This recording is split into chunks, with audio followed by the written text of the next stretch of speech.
Halo teman-teman, bagaimana kabarnya? Eh, Baik, sebelum kita memulai pembelajaran kali ini, eh, dimulai dengan kita berdoa terlebih dahulu yang akan dipimpin oleh Mbak Vina. Monggo Mbak Vina, silahkan.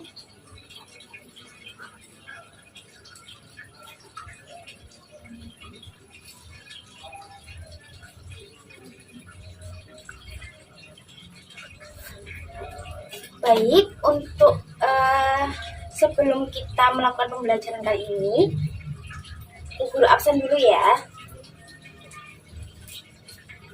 Yang pertama,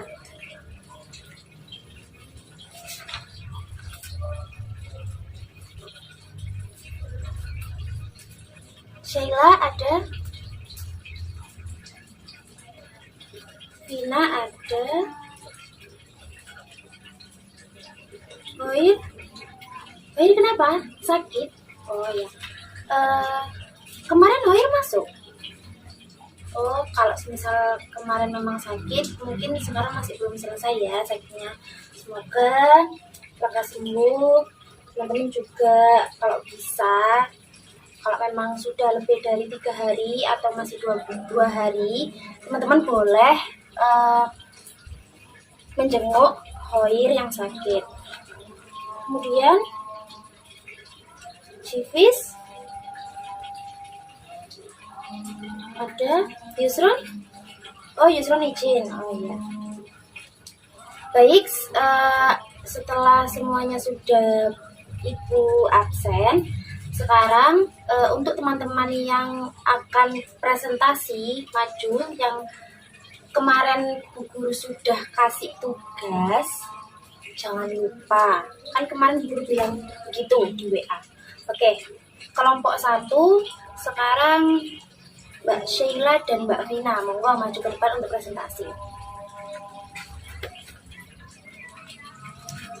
Nah, kemudian alhamdulillahirrahmanirrahim, kita telah mendengar penjelasan dari Mbak Sheila tentang materi pertama kita awal setelah pasca kalian libur, dan yang sudah dijelaskan sama Mbak Sheila, yaitu materi tentang perkembangan Islam melalui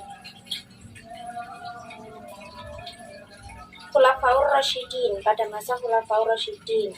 Sebentar ya, bisa disimak buku paketnya. Nah, yang pertama yaitu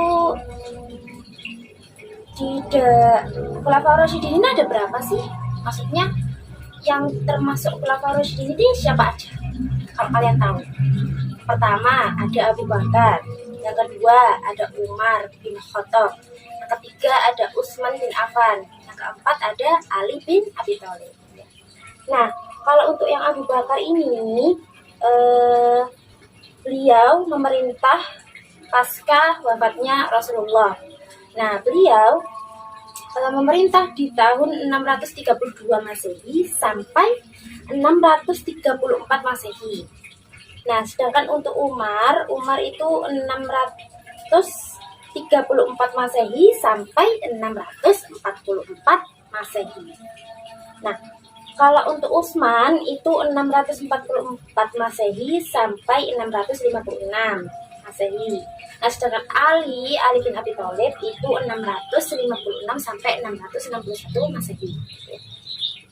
Nah, tadi yang sudah dijelaskan sama Mbak Vina dan Mbak Sheila tentang kisahnya Abu Bakar dari awal beliau sahabatnya Rasulullah yang paling dekat, dan beliau juga orang yang pertama kali masuk Islam pada waktu itu ya.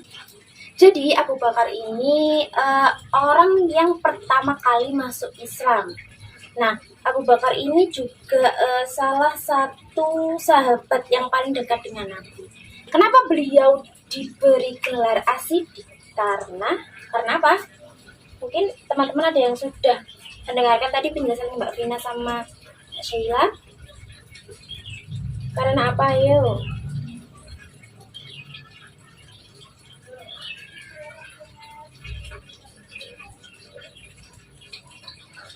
di dalam buku paket bisa dibaca lagi.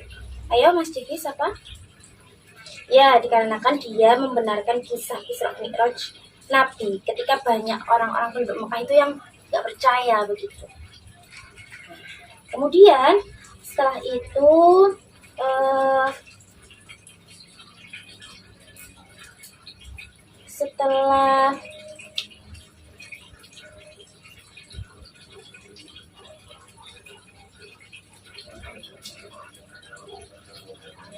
setelah Nabi wafat, kemudian ada pada masa itu para pemeluk agama Islam mereka bingung, Nabi ini wafat, kemudian siapa yang akan menggantikan seperti itu. Nah, akhirnya ada pertemuan di ini pada poin yang kedua, proses terpilihnya Khalifah Abu Bakar. Nah, di tengah kekosongan pemimpinan tersebut ada golongan sahabat dari Ansor yang berkumpul di tempat Sakifah Bani Sa'idah. Nah, kaum Ansor ini berkumpul di rumahnya Sakifah ini. Nah, setelah berkumpul, nah otomatis pada waktu itu kan memang ada kaum muhajirin ya. Kaum muhajirin ini Abu Bakar, Umar, terus siapa lagi ada ini nih, poin yang kedua,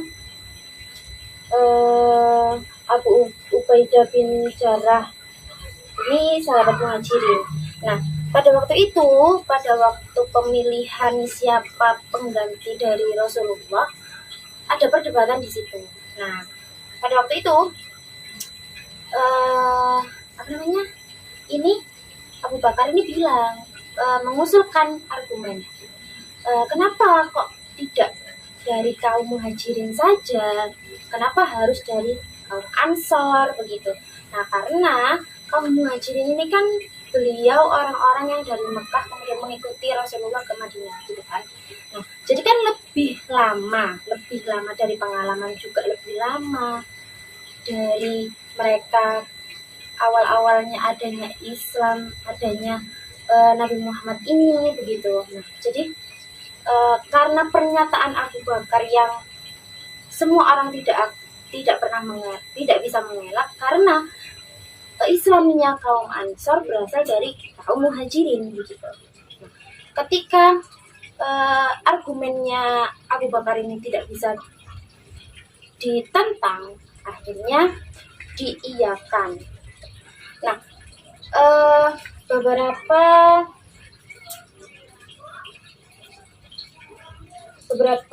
sahabat juga mengusulkan bahwa Abu Bakar yang menjadi pengganti. Dimana karena beliau yang berargumen dan dilihat dari sisi beliau yang masuk Islam dahulu, yang bersama Rasulullah, orang yang pertama, maka Abu Bakar diangkatlah sebagai khalifah pasca Rasulullah meninggal, pasca Rasulullah.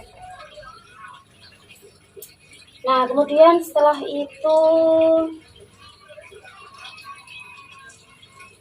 Abu Bakar sudah lambat laun, seiring berjalannya waktu beliau memimpin Islam, karena beliau ini wafat karena sakit, maka Abu Bakar ini memberikan bisa jadi kayak mandat gitu ya, memberikan baiklah, setelah saya sudah di ujung ajal saya, maka yang akan menggantikan saya sebagai khalifah yaitu Umar bin Khattab. Kemudian Umar bin Khattab sesuai dengan periodenya, terus kemudian beliau wafat karena dibunuh, ditikam perutnya saat mau berjamaah salat subuh. Setelah itu ada cerita-cerita selanjutnya nanti yang akan dijelaskan oleh kelompok presentasi kedua gitu. Nah, terkait Abu Bakar ini mungkin terkait tentang Khalifah Abu Bakar ini, mungkin ada teman-teman yang mau bertanya apapun itu, atau mungkin kepada dua presentator kita, atau mungkin kepada saya, boleh ajukan pertanyaan. Kalau misalnya ada, Bu Guru minta jangan lupa untuk materi yang akan datang. Kalian siapa tadi? Kan tadi Sheila Safafina sudah. Terus besok karena mungkin kalau semisal Khair masih belum bisa ini Jibis dan Nusrat, atau mungkin sesuai sama yang pembentukan kemarin ya, yang kita awal-awal kita pembentukan kelompok untuk materi ini. Oke? Jadi untuk kelompok selanjutnya saya pasrahkan kepada teman-teman yang bersedia, yang sudah ada di daftar list kelompok tersebut ya. Jangan lupa minggu depan kita akan dapat materi Umar bin Khattab. Kita akan dapat mengerti bagaimana kegagahan beliau menjadi pemimpin gitu. Oke? Terima kasih. Kalau misal memang tidak ada pertanyaan, mungkin kita sebagai umat Islam, sebagai penduduk Indonesia, umat Islam sekaligus penduduk Indonesia, dan kita juga patut meneladani beliau-beliau para khulafaur rasyidin, termasuk Abu Bakar, yang beliau sangat jujur dan sangat terbuka begitu. Makanya kita harus bisa menjadikan beliau-beliau itu sebagai tauladan kita. Bagaimana caranya kita mengatur strategi, bagaimana caranya kita untuk berbuat baik kepada orang. Abu Bakar itu, kalian pernah tahu Bilal bin Rabah?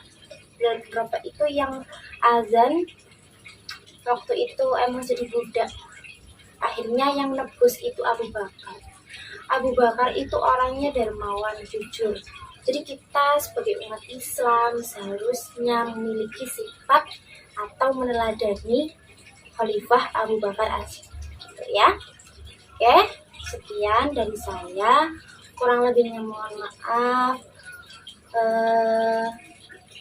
Monggo ditutup dulu ini pembelajaran hari ini. Monggo Mbak Sheila bisa ditutup. Kita berdoa bersama.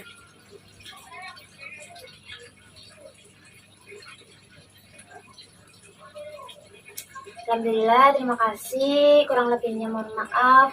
Wallahul muwaffiq ila aqwamit thoriq. Wassalamualaikum warahmatullahi wabarakatuh. Jangan lupa ya tugasnya.